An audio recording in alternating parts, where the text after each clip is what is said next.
Football show on the way. We've got Mark Lawrenson coming up very shortly. We will be talking about the new man at Chelsea, Maurizio Sarri, who's quite an interesting character. I hadn't realised, I have to confess, that he was working in a bank until the age of 40, which is quite extraordinary. Dan McDonald, you're very welcome. Hi, Joe. He was working in foreign currency trade, which became less useful post-Euro. Oh, yeah, of course. Yeah. One of the reasons he thought to himself, better go into this management, Clark. Yeah, so but extraordinary story. There is a real culture, though, in Italian football, that, not really such as Italian football, but lads really can work their way up the ranks. I think the current national team manager is similar as well. That you look at their CV and they've basically, they've come up. It's like looking at the old entry for an England coach and seeing, Burton, Rotherham, was sort of League Two, Yeovil, and then gradually, steadily going up there. I mean, there are cases, of course, but it definitely seems to be more part of the coaching culture there. I think we had James Horncastle on last week. I think saying all but three maybe coaches in Serie A are Italian as well. So they're way more in control of their, whatever way their coaching system works. There is a pathway there for guys to make their way up it. Yeah, well, we'll talk to Paddy Agnew in Rome about him shortly.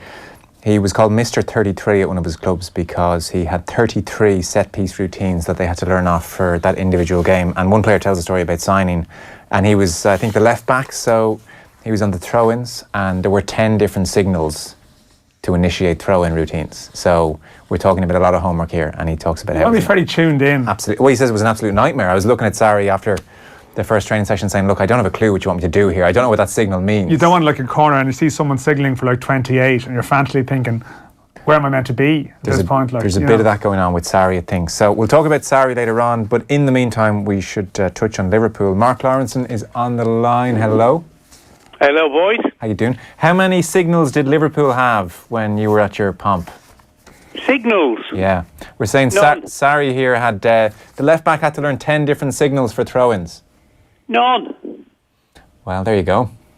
We never ever practiced free kicks and corners.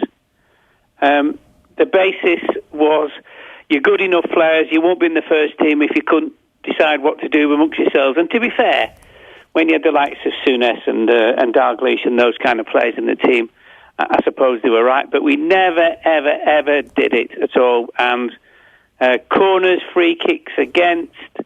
Me and Hansen took the two biggest attackers of the ball from their side, which would probably be obviously one striker or two strikers and maybe one of the centre-backs, whatever. Ronnie Whelan was always in the same position. It was known as the Ronnie Whelan position, which was slap bang in the middle of the 6-yard box on that line. He wasn't allowed to move until the ball went out because they'd realised over the years so many balls came in that position, and he was quite good in the air for his size as well, Ronnie. So that basically was it. We were man-to-man absolutely all the time, and if you lost your man and he scored, you got the biggest bollocking in the world. Do you think that still works today? No, it doesn't work today, and in many ways... we were lucky to get away with it because we had such good players and players who could turn the game around even if we were behind. But I don't get the zonal marking. I really seriously do not get that because if you're playing against it, I think you can block somebody off, and I think it makes it almost impossible for you to recover if the right ball is played in. No, it's the simplest thing is just go and mark man for man. And you are responsible for that guy who you're marking until the ball basically goes out of the box. And I don't understand why a lot of teams just don't do that because it just solves so many problems. Certainly simplifies things. That brief tangent aside, we wanted to get you on to get your early thoughts on Liverpool and how things are shaping up. So I'm sure like lots of people, you watched them last night and there was the West Ham game on the first weekend.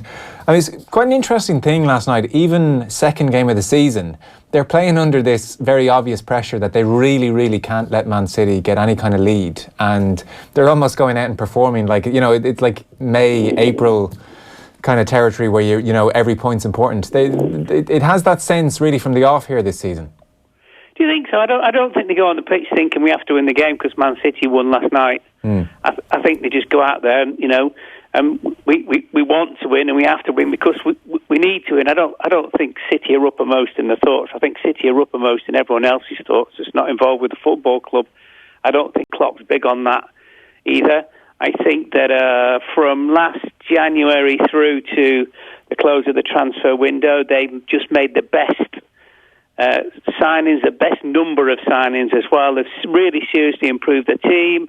Last night he picked the same team that beat West Ham, a very poor West Ham team, by the way, were extremely square, couldn't defend. Liverpool could have won about 8, and Liverpool were probably 6 out of 10 on that day. Everyone got a bit carried away because West Ham was so poor. I expected it to be tough last night because that's how Roy Hodgson coaches his teams. He basically tries to make it so when the opposition have the ball, they can't find any spaces in which to pass. But they got over that. Obviously, that's a far better result than beating West Ham at home 4-0. But I just feel that, look at the players that are out of the team now with the new additions as well. That quite a few of them are game changers as much as anything else. The season looks really, really good for them. But, and I've obviously met Klopp on a number of occasions, and he's not one who kind of thinks ahead with all this kind of, we'll need this many points, we'll need that, or whatever.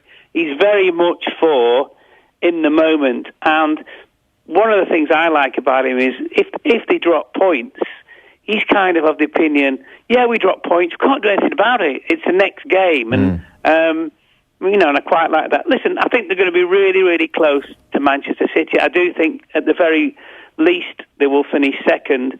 But they're not obsessed with them. Really seriously are not obsessed with them. And I think our team in the 80s was a bit like that, which was, if I remember one year, Manchester United won the first 10 games of the season. Now, can you imagine if that had happened in today's football, all that hype, they're giving them the medals in October. So, and we caught them in the end and we beat them easily, and I think they finished 4th. So, listen, it's one of those things where I think people on the outside, it's like 36 games to go. Actually, you know what? A woman stopped me in the street yesterday before the game where I live in Southport, and she said, we need to win by at least 4 goals tonight because Manchester City won 6 at the weekend.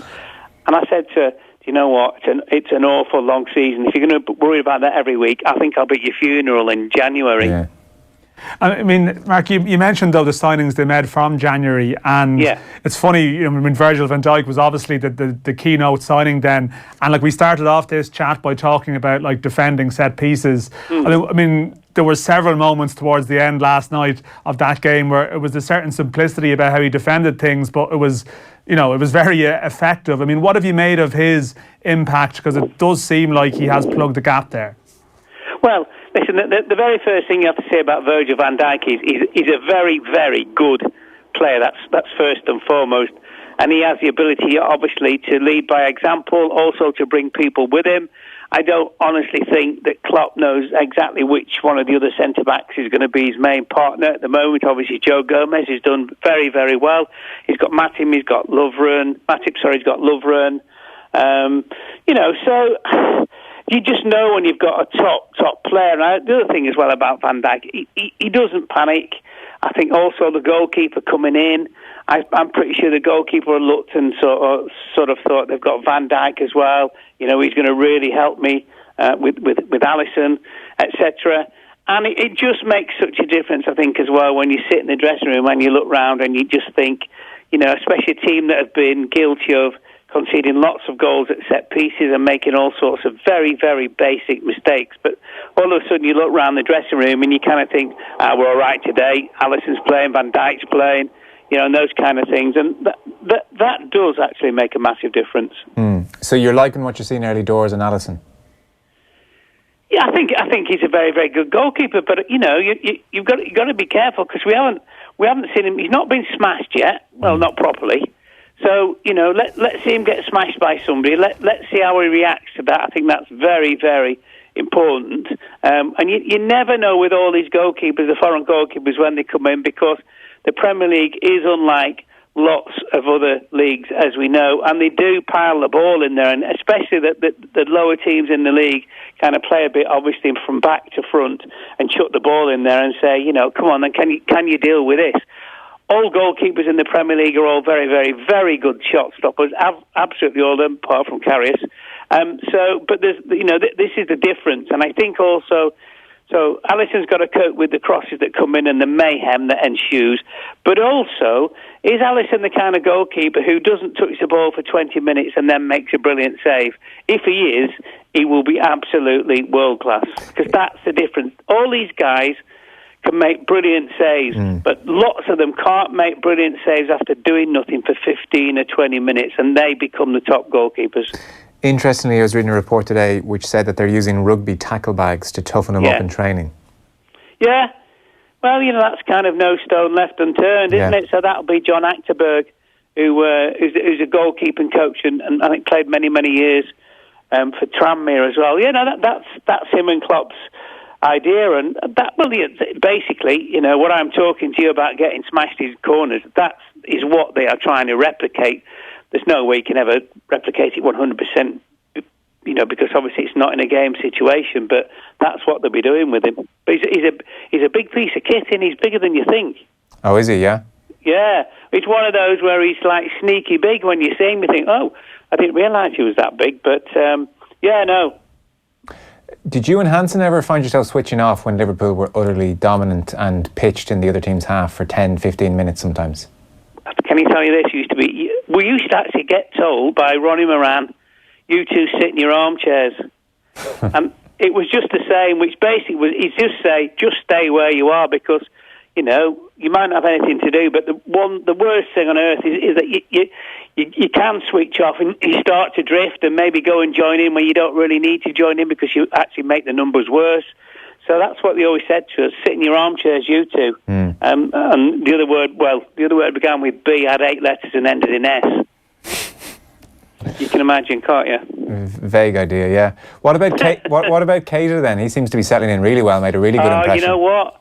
I would never, ever, ever go overboard about any player, but oh my goodness, this fella's he's just a freak. The way he gets out of tight spaces is amazing, and he doesn't run. He sort of bounces, and it's almost though his feet hardly touch the floor, and he skips over the ground. He sees a pass. He's got a fantastic engine. Obviously, in the 2 games, certainly against West Ham, he started out on the left. I think he can play anywhere across the midfield. I think he could even play off a front 3 if you really wanted him to. And I know it's 2 games, but sometimes you look at players and you just go, wow, this fella really has got a lot to offer. I mean, does that just bring a natural energy to the other players? I mean, Mark, if you have just a signing like that comes in and seamlessly adapts, does that just sort of naturally raise the level of the whole group? Yeah, and it's back to that, in the dressing room, looking around the dressing room. Can you imagine what it's like at City? They must think they're never ever going to lose when they look around their dressing room. I think Liverpool are getting that way a little bit, and then if you think of the players who didn't start last night, who were top players as well, it just puts the guys who start under even more pressure. And generally, when you get that in a football club, when you've got, 18 to 20 top players, you become a very, very good player. And, probably the most difficult problem maybe for Klopp this year will be guys knocking on his door saying, why am I not starting in the team? And he, well, you know what, we've been unbeaten for 10 and the fellow who plays there has been absolutely brilliant, so just make sure you're fit and ready. And when you get in, you keep him out. And I think for a manager, that's basically utopia. And that's how Liverpool will need to be this year to get close to City. Interestingly, you mentioned energy there and fitness and the modern world the way it is. Liverpool are doing, like Liverpool TV do a kind of behind the scenes, a training kind of video at the moment, and you get them all on YouTube. And they had the first day back at training and the dreaded bleep test, and so it was laps of the pitch at 8 kilometres an hour, then you go up to 12, then 16 and 20 and beyond. Looked fairly grueling, no fun, and they start off and Klopp's watching them all and they ask him, the cameraman says, who's going to win? And he basically says, almost certainly James M. And lo and behold, they get round to the 20 kilometre stage and there's only 2 left, and it's Lallana and it is James M. And then Lallana kind of crumples on the ground and says, I'm done. And Milner goes up one more batch. He goes with 24 kilometres an hour for the 4 laps. Yeah, and God, he's just an unbelievable pro, an athlete. And they were making the point after the West Ham game on Match of the Day even that they feel even his quality has improved. Like we had Kev Kilban, obviously, as you know, on the show in here. He was saying last week that no, he always found him really, really good to play against, had loads of quality. Maybe it's just what happens with experience when you're good in the ball, but just peak of his powers, athlete, model pro kind of territory for Milner. Yeah. Yeah, you know, and you ask most people, is he right-footed or left-footed? They probably couldn't guess. I think he absolutely loves playing football. He obviously absolutely loves keeping fit. He doesn't drink, does he? He doesn't go anywhere near the stuff. So that might be an example to one or two.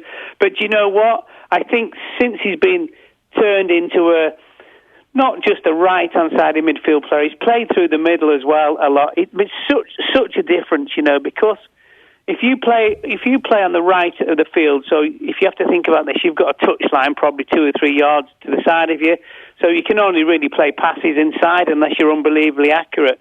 And then if next week you move and play right slap bang in the centre of midfield, you've got 2 sides to play. And I think you almost get this freedom. We've seen it with quite a few lads who started out as a wide midfield player and end up coming and play inside. And all of a sudden the vision is completely different because it's the whole pitch, not just from the right to the left. And I think that's very much Milner. I think, you know, he's made a lot of money from the game. I think he's a real simple lad and everything. And I think he just realises how good a life that he's got. I really seriously do. And be one of those, I'm pretty sure he's probably one of the first into training. He'll do a bit in the gym before he goes out to train. He'll do a bit in the gym afterwards. And he just absolutely loves it. And I think, you know, he's been to some very good clubs and played in some very good teams. And I just think he absolutely, totally gets it. And the fact he's a really nice bloke just makes it even worse, doesn't it? He's so jealous of him. And on the go since he was, 15 or 16 as well? Yeah. Who was the last man standing in the Liverpool bleep tests in your day? Well, we didn't have a bleep test. We just ran around the pitches. But the 2 best athletes were Craig Johnson, not a shot, Bruce Grobbelaar. What a runner Bruce he was. Really? Wow. Oh, my God. What a waste. He was just so strong. He wasn't really a sprinter. He was a distance runner, but he was so powerful. Really seriously was. But, you know, I mean, that's the other thing. These lads come back for pre-season and they're not unfit. No. You know, they just really seriously are not unfit. They don't count. They don't carry an ounce of weight on them. We used to have sometimes 8, 9, sometimes even 10 weeks off in pre-season, and our lot would say, go and enjoy yourself. Yeah. Because they'd say to you that pre-season is designed, you know, for you to get all the weight off and play a number of games. And they'd always say to us, as long as you're fit for the very first game of the season, not even counting the Charity Shield, because that never really bothered them. They just said that was a fancy Dan friendly at Wembley, which it was. And by the way, if anyone counts the medals from it, they're not a proper footballer. But honestly, that was the whole thing, that pre-season was designed that you had, you know, 5 or 6 pints of the black stuff every day and been partying. I mean, Mark, I don't know if Jordan Henderson was doing that. I'm pretty sure he wasn't, but he had a very short pre-season just naturally with his World Cup commitments. I mean, is he vulnerable here? I know Fabinho has to come in, and you mentioned Keita's versatility. Like, is Henderson vulnerable? Absolutely, totally is vulnerable, and he knows. And I'm thinking maybe did he come back a few days early as well, because he well and truly knows, and he's looking at that team and thinking, I might not be in it. So, but I think he's another one of these good lads, and I think he's another non-drinker. I think Milner, Henderson, and Lallana, I think they're all big pals. So, but the ironic thing is they might all be trying to play for each other's places. So Henderson, most definitely under pressure. The manager likes him. But, you know, as I said to you about the manager before, he's not bothered if it's Keita, Fabinho, Milner, you know, whoever in there. It's just going to be, as far as he's concerned, the best 3. Very last question then. So Liverpool in very good shape. Is your sense over at Old Trafford that this is starting to feel more than just, a touchy couple of weeks at Manchester United, that this could be the inevitable Mourinho third season meltdown? Yeah, I do, because, you know, they are one of the biggest clubs in the world. I don't think there's any argument about that whatsoever. And every single day we're not reading about great performances, positive results. We're just reading about, you know, Mourinho this, Mourinho that. It's become a little bit of a farce, the whole thing, and now they're sort of, why did the chief executive sit in the stand afterwards shaking his head at Brighton? I'll tell you why, because he's absolutely, excuse my French, pissed off that all the money he spent on this team, and he looked extremely ordinary. And some of the things they've been saying about trying to bring centre-backs in, the chief executive's looking at it and saying, hold on a minute, you want to bring 30, 31-year-old centre-backs in and pay 40, 50, 60 million quid? We're not doing it. And to be fair to him, I think he's absolutely right. But you know what Mourinho's like? And that whole thing about, I've given him my list, let's see who he gets. Do you know what? If I were Edward Woodward, I would seriously go to him and say to him, Jose, get on, manage the team, do the best of what you've got. If I can really seriously help you along the way, we really seriously will do. And by the way, hasn't he spent 346 million? Yeah, and he bought Bailly and he bought Lindelof. What I don't, one last one is, what I don't really understand with Mourinho is, he's proved himself to be a very adept coach. Like, he turned, there's so many examples. You look at what he did with Inter Milan, and he turned Samuel Eto'o into a, defensive 4-3. He'd sit in the right wing and track up and down. Like, he's managed to put some square pegs into round holes and to work within his means. And yet, he's got 4 reasonable, I mean, not world beaters, but reasonable centre-halves. He can't seem to, even at worst, pitch up the team in some kind of structured way. That's what I don't understand, really, with Mourinho. Yeah, and I think the other thing is, I don't think he can work out how to play. Try and get your Rashfords into the team with the likes of Sanchez, Lukaku, things like that, etc. As well. I think the other thing with him, and I know that so sometimes he goes with players. He just goes a little bit too far. And you know what players are like, and I know this happened at Madrid with Casillas and also Ronaldo, Casillas and also Ramos. And basically, towards the end of the season that Mourinho left, there was a massive row in the dressing room, and 2 or 3 of the players actually turned on him and said, "How would you know? You never played." Now, you know what? When you get to that situation, you are seriously in trouble. That's like you've listened to this bloke for 3 years, and he's come in and you've done well the first couple of years and everything's great. And as soon as it starts to go a little bit against him, and he sees he might be under pressure and other teams are better, and of course Man City doing so well doesn't help him, that's basically when they've given him the old, you've never played, how would you know? And of course then it's just time to get your P45 and go, isn't it? It's feeling a bit ominous. All right, Mark, thanks so much. It's much appreciated. Pleasure. Cheers. Mark Lawrenson there, live on the line. Very optimistic about Liverpool. Yeah, well, I suppose it's hard not to be, really, if you're... It's hard not to be. Well, they've addressed problems that they have, as he touched on. I mean, they had weaknesses and they've addressed them. And, there's no obvious weakness in their side without also getting carried away, at the point of the season that you're at. I mean, you can sit here and think you have it all figured out, and then something like happen, Kevin De Bruyne style injury strikes 1 or 2 players.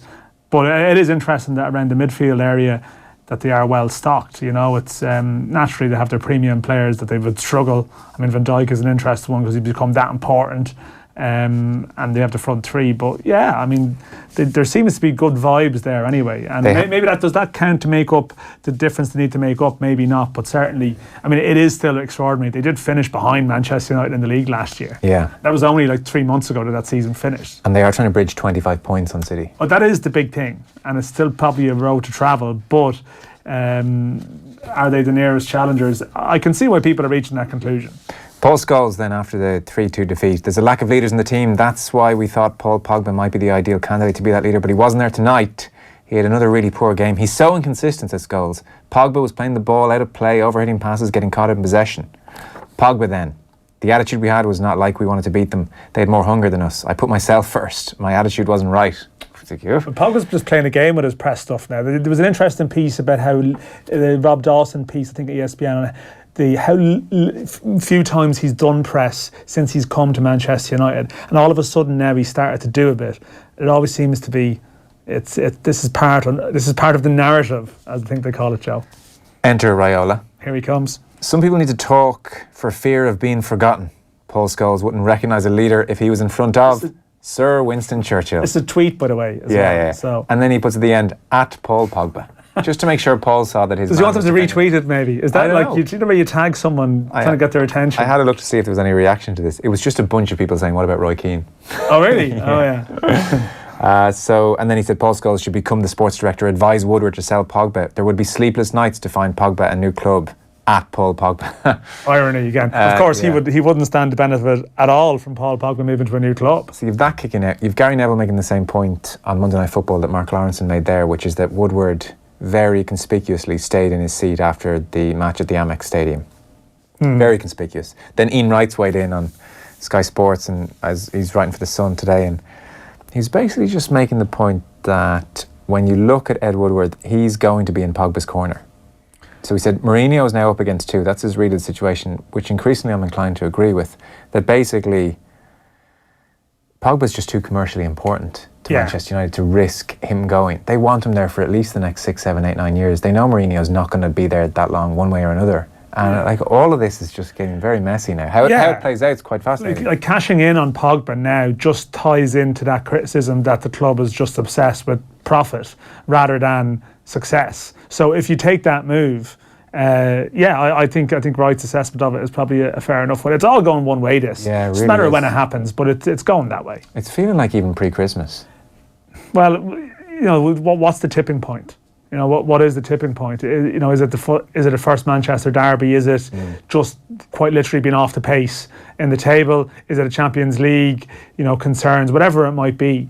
But I don't know how he retrieves this situation. I think sometimes what's staring you in the face is what's going to happen. Meanwhile, in Agent not doing such a great job, Alexis Sanchez picked the wrong day to post videos and photographs on Twitter of his new clothing range, which he's very excited about. I mean, clearly this is... clothing range is a big deal for a fella. Didn't make the Brighton game. Oh, it's just a bit of a pain in my leg. But have a look at my new clothing range. Such was the reaction, they've deleted all the tweets. Yeah, I mean, was it a thing that, clearly, first of all, it exposes the fact, the extent to how little control some of these lads have over their social media account, but someone has sat down and thought that this would be a good idea. Yeah. Unless they've scheduled the tweets from like a week off, and then the look of horror, or Facebook, whatever it was, that they start sort of popping out. But I'm pretty sure someone is still... today's launch day. I assume there's probably a sort of a meeting thing in the, alert. Yeah. Today is the launch, and there comes a time where you maybe just pause this for a while. Yeah. But then again, it could be a great publicity stunt. Everyone knows about this. Would we have talked about his clothing brand? True. Does he have one? I didn't even know he had one until we started talking about this. The JJO's Alexis Sanchez range. The well-known JJO's Alexis Sanchez, as seen in headlines over the past couple of days. You make a good point. One last quick point before we go to Paddy Agnew on Sarri.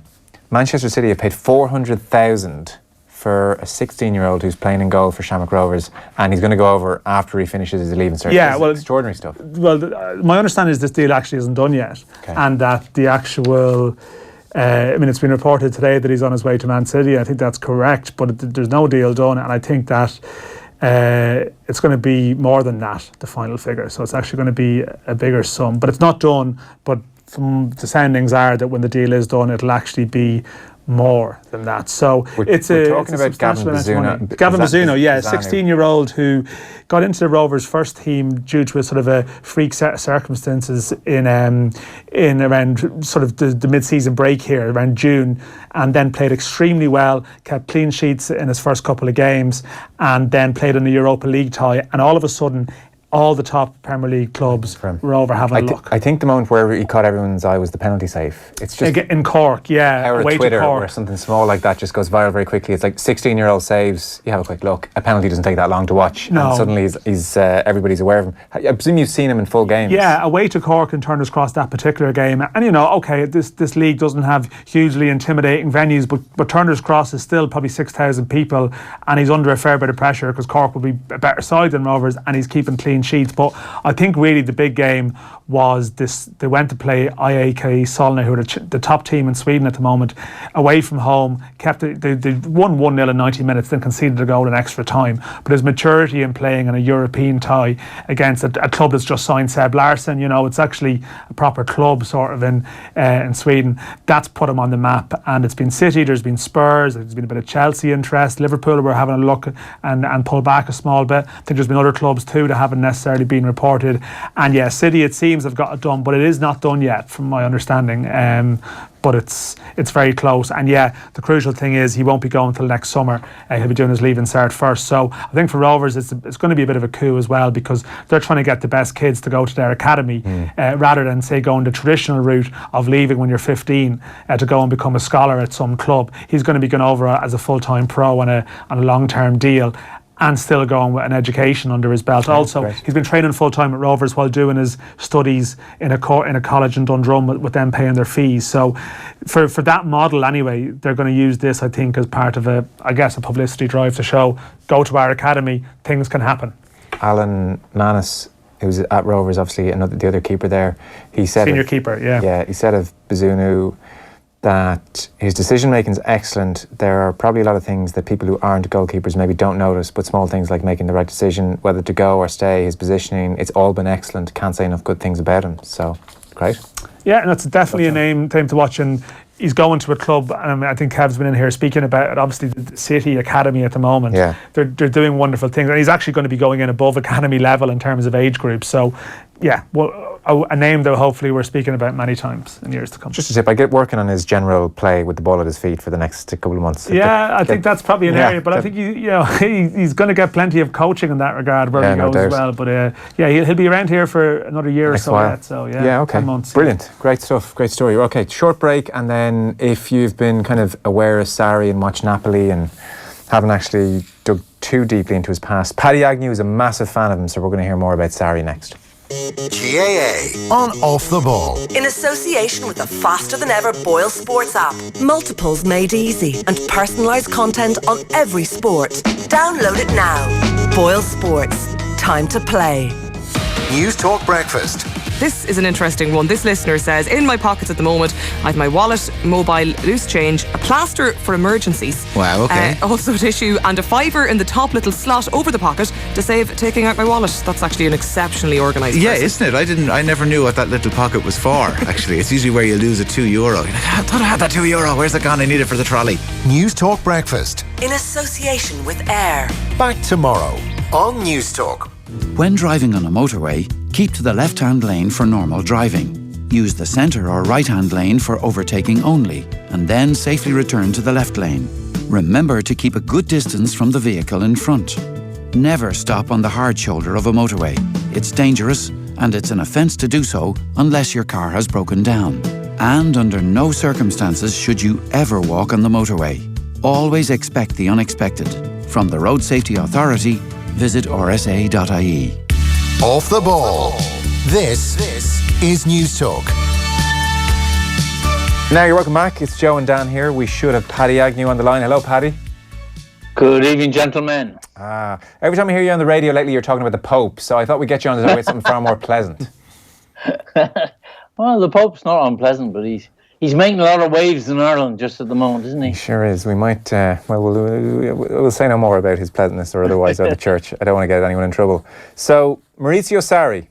We wanted to do a bit of a deep dive on Sarri because he's pitched up at Chelsea, and I suppose we were all aware of him at Napoli and saw the brilliant football he played, and I heard Pep Guardiola talking about him in absolutely just beyond complimentary last year, talking about how well coached Napoli were. So, beyond that, I don't know or didn't know a huge amount about him, bar some reading today. Like, for instance, it did escape my attention that he was working in a bank till he was 40, which is just beyond, is incredible. No, he's...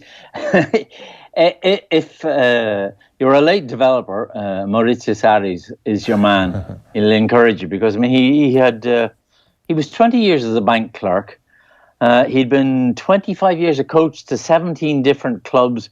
And he got his first gig in Serie A at the age of 55, and he did so well in that year that a year later he got a phone call from De Laurentiis, the cinema magnate who owned Napoli, and when De Laurentiis rang him, he thought it was some mate pulling his leg, and he put the phone down.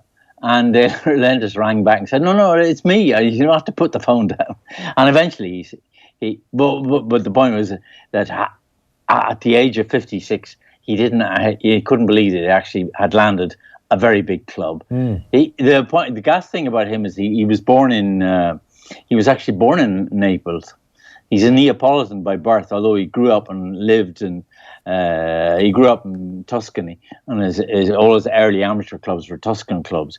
But as a kid, he'd be watching Fiorentina play Napoli, and he'd always go and stand with the Napoli fans and support Napoli. And for him to get the job at that point in his life, to get the job of Napoli was, it's like Steven Gerrard in Liverpool, or he's just umbilical cord was reattached, and the good thing about it was a lot of us thought, well, this guy, he's a great journeyman. He's really, he deserves his break, but he's not going to be able to handle it when he gets to deal with a club that's playing Champions League football, that's challenging for the title. But we were wrong, because he had 3 seasons at Napoli. He was second in the first year, second in the third year, and third in the year in between. Yeah. And one, results weren't bad, but two, the quality of the football they played was absolutely terrific. And I think when you start off with what was an interesting moment last year when they played Man City in the Champions League, and Guardiola showered him with all that praise. I think that was genuine enough. I think football people would look at the way his sides play and feel, well, this guy knows how to put a team together, and he can get them to play. And the only thing that he was ever criticised for in Italy would be that they played too well, and that he kept them playing too well, and he wasn't Italian enough, and that he wouldn't sometimes get them to take the foot off the accelerator and bring on an extra defender. All the classic things that Italian fans just take for granted when they look at the club. Yeah. Well, a quote on that point: if I saw my team defending and counter-attacking after 30 minutes, I would get up and return to the bank because I would not be having fun, is what he said after playing against Diego Simeone's Atletico Madrid last year. Can I ask, between leaving the bank and getting the big job, I suppose, ultimately Napoli. So San Savino, his first club, when he was called Mr. 33 because he had no less than 33 set-piece routines for games, we remarked on earlier on. And I know he won the league that first year, Serie D.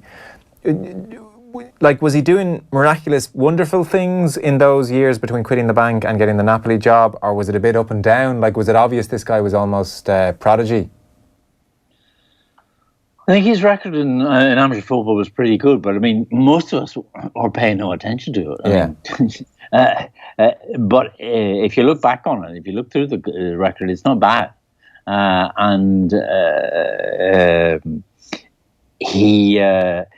You said Mr. 33. I've seen that before. I mean, he'd established himself very clearly as somebody who was desperately serious about what he was doing, but.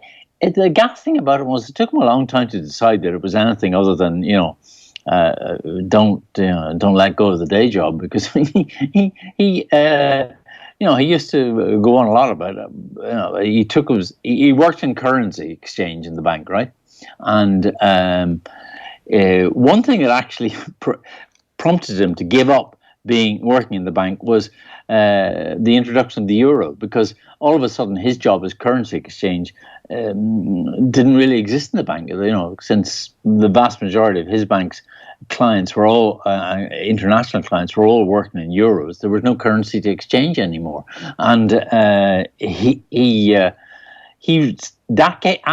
actually gave him the spur to think, well, if I'm not going to get anywhere here. I'll give it a go. I'll give it a full-time go in football. Right, amazing stuff, really. So he's been talked about as well in terms of his attention to detail. So I mentioned the Mr. 33 thing. Yeah. There was one player talking about joining the club and having 10, 12 different signals for throw-ins, and he was the poor bloke who would take the throw-ins, and he was kind of saying, I've literally never come across this before. So attention to detail here with Sarri. He's big on this kind of stuff. No, I've heard other stories from players about his. He's absolutely manically obsessed about training, and he works them very hard. Not just he works them very hard, but it's more than works them hard. I don't think he works them hard physically. He just goes through moves, routines, things he wants them to do all the time. And the only problem about that is that, if you looked at Napoli last year, there are a lot of times when, insinuously on the ball, the next thing he's going to do is hit it to the far corner of the area to Callejon. He's going to try and get into Milic. There are certain moves they keep on reproducing. The point about that is, of course, they're good enough to keep on reproducing them and keep on scoring. Paddy, how was the news greeted in Italy when Chelsea actually made a play for him? Because you mentioned, his journeyman background, and he probably had to, I guess, win over people there. But was it sort of a sense that this is a shock, or what was the general reaction when all of a sudden he's now going to another country to work? No shock at all. No, because we had been sceptical about him at the top level, but he completely proved us all wrong. And people. Nobody was surprised that a big club was looking for him, and there was talk of other clubs as well. There were talk of Spanish clubs perhaps being interested. But the usual round up the usual Spanish suspects. They were apparently interested too, and also basically people concluded that after 3 seasons in Napoli that he'd earned his place in that small elite of 20 or 30 coaches in the European circuit who are going to be coaching the big clubs. As a personality, temper, sense of humour, is he, hyper intelligent? Give us. I haven't quite got a feel for him just yet. Well, he's not an intellectual. He's very practical, but he's very he drew a lot of unfavourable attention upon himself. In Italian public opinion about 2 years ago during it was an Italian Cup tie against Inter Milan, who at the time were being coached by Roberto Mancini, current Italy coach, and at one point something annoyed him about what Mancini was doing on the touchline, and he stood up and said, "Sit down, you big queer, you, for God's sake!" And he called him a froscio, which is a very politically incorrect term for a gay person. And if he did, he got himself into an awful lot of bother, you can imagine. But he'd be an old-fashioned person like that, and he apologised immediately, obviously, but he'd be somebody who actually wouldn't, and he could say something, let something like that slip out and not realise that you actually shouldn't and can't say things like that on the touchline. And relationship with players, is he close with them? Is he ruthless? Is he arm around the shoulder type guy? Or I guess maybe it varies in some respects. Well, I think it varies, but he seems to me to be able to get on very well with good players. I mean, one player who had a lot of time for him immediately and didn't know him at all is Higuain. He arrived in Napoli, wanted to get his own career back on the rails, and he ended up, scoring 36 goals in the season with Napoli becoming the all-time highest goal scorer in Serie A. And he put all that down. I mean, he said at the time, I know an awful lot of this to Sarri, because Sarri created a team that it played for Higuain and made the absolute most of him, and he was well rewarded for it. Yeah, okay. It's going to be interesting to see how the season plays out. Before we let you go, is Cristiano Ronaldo adorning every cover of every publication for the last number of weeks? Is Ronaldo fever hyper? Ronaldo fever has been very strong. I mean, just before I came on to you guys, I looked at the last message on the iPhone, and it's a picture of Cristiano Ronaldo on the top floor on the rooftop of his new home in Turin with all the family. He's 4 kids and the wife, and they're all dressed in black and white Juventus colours. He's done everything right that he could possibly do right off the field, and like learning the catch cry that the Juventus fans have for the side, like fino alla fine, all right to the bitter end sort of stuff. But he's also, I think, I watched the games on Saturday in Verona, right, against Verona, Cable, beg your pardon, in Verona against Cable. And halfway through the second half, he really started to play very well. And I thought to myself, it's as if he's been playing for this team for a long time, because clearly he hasn't. Clearly, there's a lot of things they've got to work out.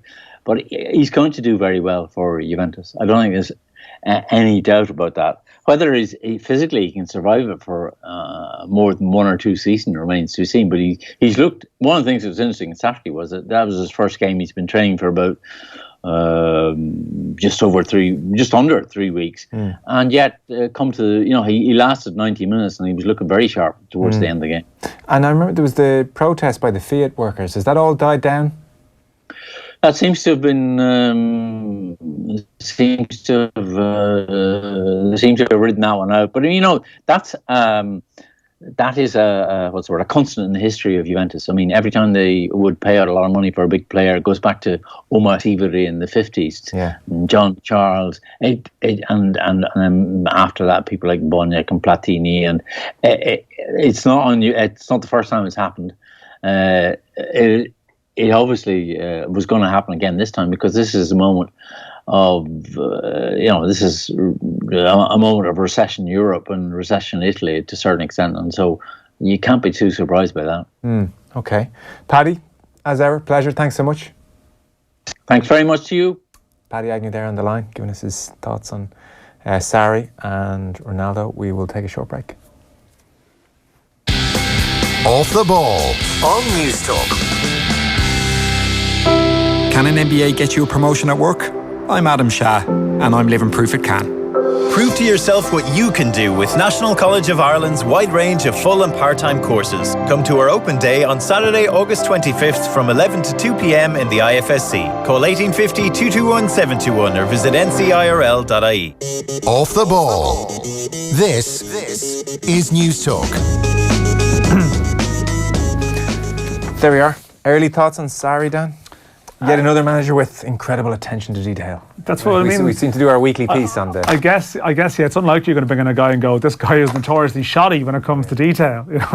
This guy has just winged it all the way here, and people at his previous club said he wasn't any good at all, and that's why he got the Chelsea job. So last week we had Marcelo Bielsa checking about the dust on top of the countertops with a rubber glove, and this week it's Mr. 33 Sarri. It's the OCD era, or whatever. It's certainly. I mean, hasn't he changed the system slightly? They had 3 at the back previously. They've gone to 4. He's a 4-3-3 man. He's implemented a bit of his philosophy, but it is far too early. I mean, the Chelsea Arsenal game was 2 managers sort of finding their way, rather than it being the time to sort of reach a definitive judgment on their tenure. But I love his story. I mean, I love his story. I always like the journeyman making his way there, because it's not just set in stone that people who've played at the top and managed at the top have more knowledge than others. It's not always that straightforward, and that part of the story is good.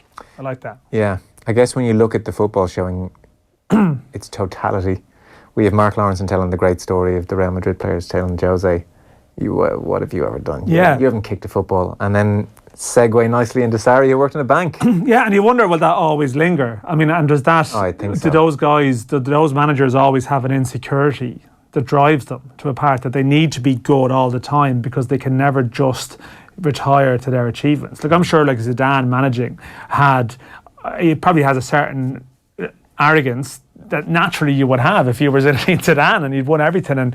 And you do hear stories of great players. I mean, this is a well-told story. You just can't cope with players that weren't as good at them. This is the other way around. This is the guy who's working with players that he could never have dreamed of working with, but he's got a plan for them, and he thinks he knows best how to work them. And I think for anyone, people out there doing their badges and it's a costly and expensive road, I think stories like that one inspire you and say that no matter what you may have been as a player, you can still get there. We still have time, Dan. That's what I took away from that conversation. You still have time? We still have time. Yeah. I wouldn't. I mean, you can be the tailor to my clough. How'd you like that? The stable one? Yeah. Yeah, okay. I think you might be overselling yourself are you that enigmatic? I mean, I'm not even sure, Joe, really. I am. Of course I am. We're pretty much done for this evening. As you know, all evening we'll be telling you about this special show we're doing in Croke Park next week, 30th of August, next Thursday. We'll have Kieran McGeeney, James Horan, Jim McGuinness, Aidan O'Shea, Cora Staunton, Peter Canavan. Can't go too far wrong. It's an exclusive offer event, but tonight we have been giving you some VIP tickets. All you had to do was identify our mystery voice, which was Colm Cooper. Congratulations. Tonight's winner is Kate Keane. Kate, well done. You've won the VIP tickets. If you didn't win this evening, you can get your tickets for the event at offtheball.com/events. So it should be a really good evening next Thursday. Don't forget OTBAM back tomorrow 7:45. Ger and Owen on the way on all our social channels. Then we're back tomorrow at 7 o'clock. Seamus Power is going to join us, by the way, tell us about retaining his PGA Tour card. And we will have the new Connacht head coach Andy Friend on the show as well. Tom Dunn's next.